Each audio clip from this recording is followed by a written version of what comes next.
Edwardian Era was a leisurely time when women wore picture hats and did not vote, when the rich were not ashamed to live conspicuously, and the sun never set on the British flag.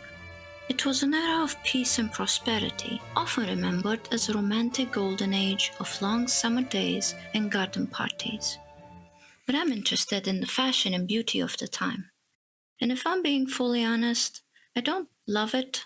Hi, my name's Ray, welcome to my channel. This video is part of a series where I explore the decades of the 1900s. For each decade, I will illustrate the fashion and the beauty standards, make some questionable artistic choices, and test the limits of my own sanity. First, I will start by doing a few studies to try to understand what exactly was considered beautiful at the time, and then I will try to design two full outfits: a simple, practical day look and a complicated and impractical evening look. Okay, let's get into it.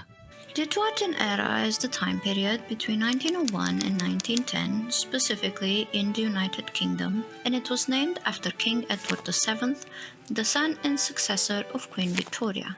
Now, since I mentioned that, you'd think this whole video was about British beauty standards. Well, as I was educating myself on this time period, illustrations of Gibson girls kept popping up. What is a Gibson girl, you might ask? Now, the Gibson girl is the ultimate Edwardian it girl. She was independent, refined, and confident. Unfortunately, the inventor of the Gibson girl was not British. He was an American illustrator named Charles Dana Gibson. Now, what about our girl here? Is she British? Is she American? Great question. I didn't think that far ahead. But let's find out what it actually meant to be a knit girl of the 1900s. Well, Google said Edwardian beauty standards emphasized a natural, youthful, delicate porcelain doll look characterized by pale skin, rosy cheeks, and an hourglass figure achieved through corsetry. A natural porcelain doll. I don't know about that, so I just went with porcelain doll. So I gave her really big eyes, a small pouty mouth, and then I got really carried away with the eyelashes. Next, I added some line weight, some final touches to the hair, the lashes, the hair again, and eventually it was time to move on to the base layer. Now, I didn't finish the line art for the hair because Edwardian hairstyles could not be contained by such limitations. Also, it's my art style. And then, I wanted the bottom of my drawing to kind of taper off in an artistic and effortless way, and after many attempts, I succeeded. And speaking of effortless, this time period was all about natural, effortless beauty. Just like in the Victorian era, cosmetics were still frowned upon, but that didn't stop anyone from using a few things here and there to, let's say, enhance their natural beauty. Anyway, after finishing the base layer, I turned the canvas to white because it's the ideal base for watercolor brushes. In the early 1900s, much like the rest of European history, there was a preference for pale skin. And what did our Edwardian ladies do to achieve a perfect porcelain finish? They used an assortment of creams and powders that contained lead, arsenic, and bismuth, and everyone was apparently okay with that. Let's talk about the hair. Unlike previous eras, brunettes were now in fashion, so women would dye their hair with henna or sulfate of iron. So, I'm just gonna say my girl here is a natural brunette because she's an it girl and I didn't make these rules. Also, natural arched eyebrows were big in this era, and sometimes women would use a burnt matchstick to darken their brows. And very rarely they would use it on the eyelids, but eye makeup wasn't really a thing then, which feels wrong. Thankfully, we moved past that. And the time came to add some dimension to her face because her expression was flat enough. She was giving nothing. But maybe that's intentional. Maybe she's calm, aloof, distant. Because, at the time, that was considered attractive. Or maybe Mr. Gibson had a type. And speaking of Gibson, let's talk about the Gibson girl hairstyles. They were extravagant, they were a little messy, and they were defying gravity. And to achieve this height and volume, women used rats. Not those. These. Rats were additional hairpieces made from their own shed hair. Now at this point in my drawing, she was starting to look like the ghost of a Victorian child. And that's not very Edwardian of her. So in order to bring some life back into her skin, I added some subsurface scattering. And if you don't know what that means, subsurface scattering is when the light penetrates the surface of the skin. That's better.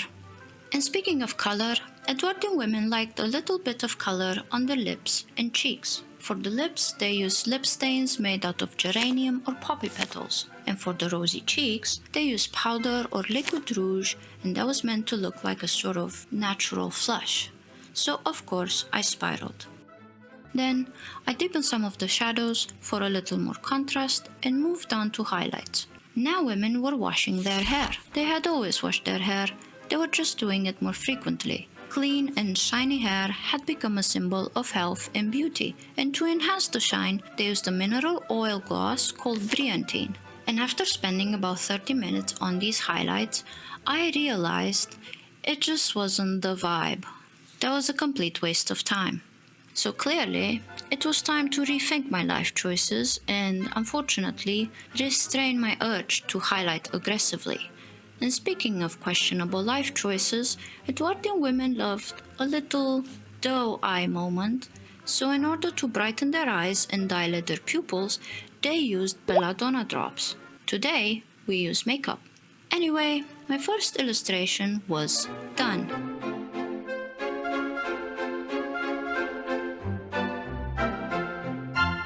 Now let's get back to this and talk about the hourglass figure achieved through corsetry.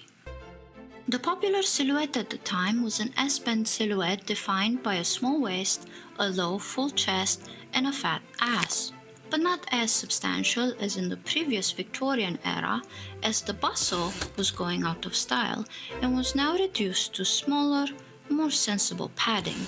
Edwardian corsets differed from Victorian corsets in one key way. They allowed breathing, also maintaining your organs where they're supposed to be, at least most of the time. Tight lacing wasn't that popular anymore, but of course some famous it girls of the time still chose to suffer for beauty. So I opened my deeply unnecessary collection of custom brushes and assets, found a ruffle brush, and started on the chemise. I added some line weight so it matched my art style, grabbed another custom brush for the ribbon, tried to add a bow asset, changed my mind, traced it instead, moved on with my life. Then I added lace, finished the chemise, and finally the corset.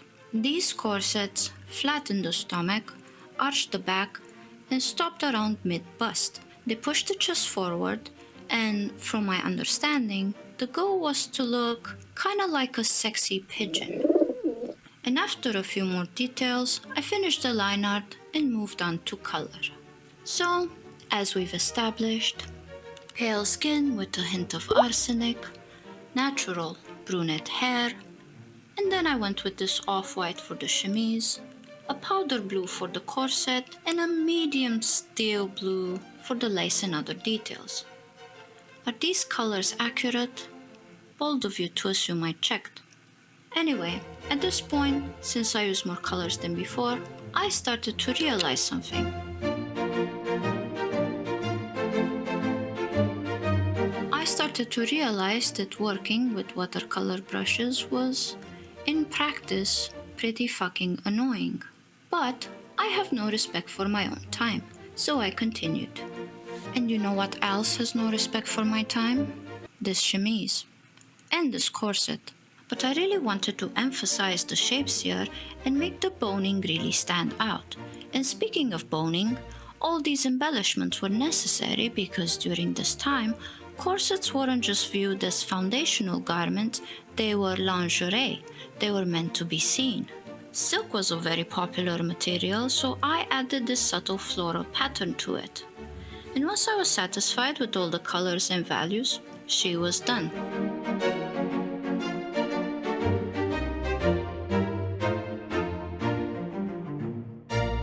Now let's study another iconic garment of the time, the shirtwaist. And since we already have a corset, I decided to build this one on top of it. Since women started having pursuits outside of the domestic circle like higher education, employment, and even sports, women's fashion also started going in a more practical direction and even took inspiration from men's fashion. So the shirtwaist was a simple button-down blouse with a high neckline and cinched at the waist. The sleeves started slim at the shoulders and got poofier towards the wrists, ending with frilled cuffs. Because we love frills in this era, and lace, and pleats, and more frills. I also added this lace panel on the chest, and looking back, I'm pretty sure that's actually more of a Victorian thing, but that didn't stop me. And once again, it was time for my sanity to slowly fade away as I shaded every little lace hole, every fold, pleat, and ruffle. And then I added the subtle texture and I fucked around with the colors until they felt right in my heart. And eventually, I was done.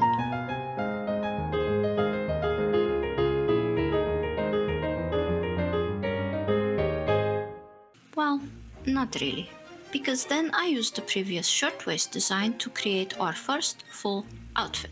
In this era, women were finally allowed outside the house to play sports. They could often be found cycling through parks on a pleasant summer day or occupying themselves with cricket and tennis. So that's what I did next.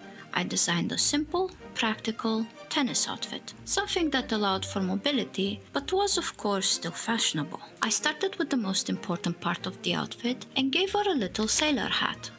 At this point the curls stopped making sense or respecting the laws of physics. But this isn't about the hair, it's about the outfit.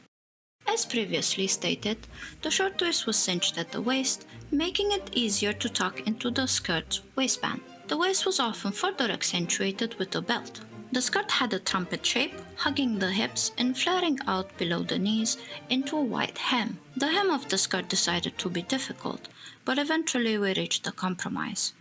Skirts were shorter than previously, and showing ankles was no longer a particularly spicy subject. And after the tedious act of redrawing the same frilly shirtwaist again, I added a little ribbon around the collar. The historical accuracy of this detail remains unconfirmed, but it's cute. Then I drew this petticoat peeking out from under the skirt. This time it decided to cooperate. Next, I move on to the most important accessory of the outfit, and then completed the ensemble with this little daisy for an extra summery touch. With the line work done, I moved on to color. I like to stay in a limited color palette, so I often look for opportunities to repeat colors. I started with the light brown for the hat, tennis racket and shoes, and then softened it to a rosy brown. For the darker brown elements, I used the same color as her hair, ivory for the shirt, and the sky blue for the skirt. And yes, I am going for a blue theme, and any questions regarding that will be addressed at a later point.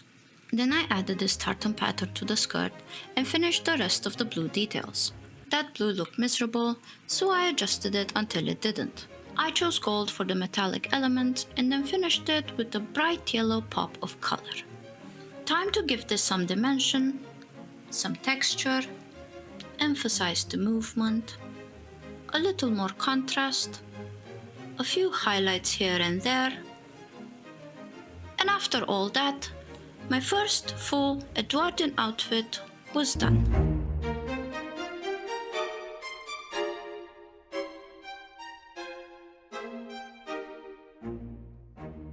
Now going into this, I wasn't the biggest fan of this era of fashion, but then I came across something that made me question that. This was the beginning of something. It awakened something in me, and that little sailor hat wasn't enough. I craved more, bigger, something that defied the laws of physics. You see, I have a particular fondness for big, stupid hats. And if there's one thing this era has in abundance, it's ridiculous hats. These hats were massive. They covered half the viewer's visual field. These hats had their own gravitational pull. Also, they were covered in the craziest ornaments you can think of. Ribbons, bows, feathers, artificial flowers, actual taxidermied birds. These hats were everything. Anyway, I drew a hat. And here is a brief history of the big stupid hat that nobody asked for. So, it's actually called a picture hat because of how the wide brim frames the face like a picture. Other names for it include garden hat or Gainsborough chapeau, after Thomas Gainsborough, an English landscape and portrait painter who popularized these glorious hats in the 18th century. Unfortunately, after some time, these hats went out of fashion and were replaced by the obviously inferior bonnets and smaller hats of the Victorian era. But that would change again towards the end of the 19th century, when picture hats would be brought back in style by Gibson's illustrations and the Gaiety Girls, the chorus girls in Edwardian musical comedies at Gaiety Theatre in London. So after drawing the base of the hat, these unreasonably swirly curls, and the delicate yet refined features of our Edwardian It Girl, I drew a bird. Because having a full taxidermied bird on your very large hat was a symbol of wealth, especially a hummingbird. Hummingbirds are very small birds native to the Americas, and their average sizes range from 7.5 to 13 centimeters or 3 to 5 inches. And at this point, I cared about realism about as much as this hat cared about gravity. Unless there actually is a giant hummingbird that measures about 23 centimeters or 9 inches. So we're gonna pretend I knew that and move on. Next, I laid down the base color and once again searched through my vast library of assets to add embellishments to the hat. So I added a bow. I thought these fabric roses were perfect. I added more roses. I briefly asked myself if it was enough, and then I added just one more rose. Okay, let's get this over with.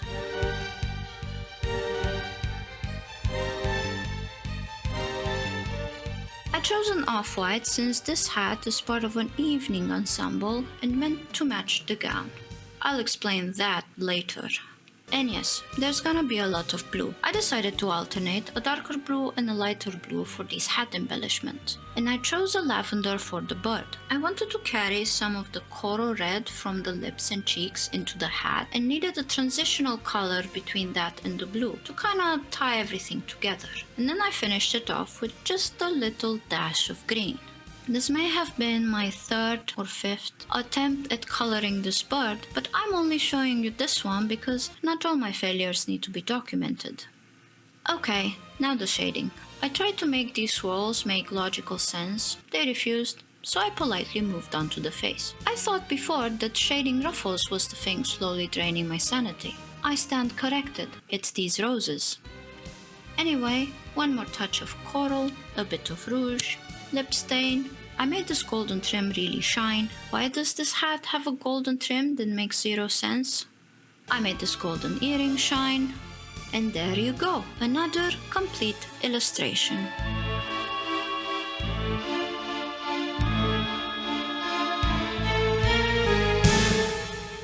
And now, at last, it is time for la pièce de résistance, an evening gown that truly defines our Edwardian It Girl. Until now, I made an effort to remain historically accurate, but with this gown, I chose to prioritize the inspiration behind it, which is this kind of antique porcelain, white and blue with a gold trim. And yes, it's not the most unique design as it's been done before many times, but I haven't done it. And I don't know if I've seen it done in a 1900s style before. And with all these beauty standards leaning towards a porcelain doll ideal, I felt this would fit in perfectly. So I emphasized the S-curve silhouette, made sure the skirt hit the floor, because mobility and practicality was no longer the goal. This was now about elegance, drama, and unapologetic opulence. So obviously, a lavish, floor-sweeping train was necessary. Would rendering all these ruffles damage my sanity? Possibly, but that was future me's problem. So I added another row, finished the outline of the train, and adjusted the overall shape. Time for roses. I framed a heart-shaped neckline with them, decided it was probably enough, then added just a few more. And of course these assets have a different style of line art and they're scaled way down, so I had to do all that. Then I finished the hair, the face, and this suggestion of a bird. And I thought some elbow-length transparent sleeves would seem appropriate, and in my opinion, pretty cool. Alright, color. During the summer, light pastels were preferred like rose pink or sky blue or mauve, lined with a white or ivory trim. During the winter, they preferred darker colors like emerald green or navy or burgundy, lined with a black trim. Black and white dresses were also very fashionable at the time. And this, of course, is entirely irrelevant for my drawing here because my inspiration is this. So I pulled out my hat design as a reference so I can at least stay consistent with my own work. I alternated the same shades of blue for the roses on the dress, and then I found a new and exciting way to complicate my life.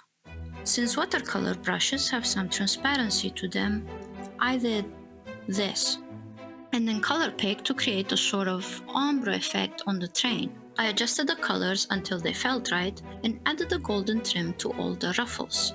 Got this bird out of the way, first try this time. Now, there was a preference for solid colors, but that wouldn't really help me achieve my vision here. So I did a bit more research and I found out that sometimes they use panels of hand-painted flowers. So that's what I did. I found a pattern that came as close as possible to my source of inspiration, tweaked the color. It was feeling a little flat, so I fixed it. And now the time to render everything. Let's proceed.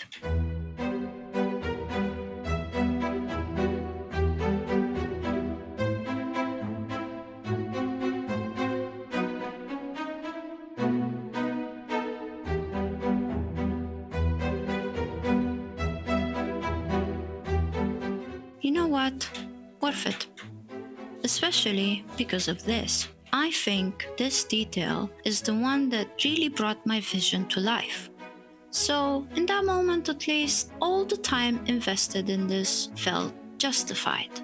And after a couple more final, deliberate touches, behold, an elegant, refined, exquisite porcelain vase. Our Edwardian It Girl has arrived.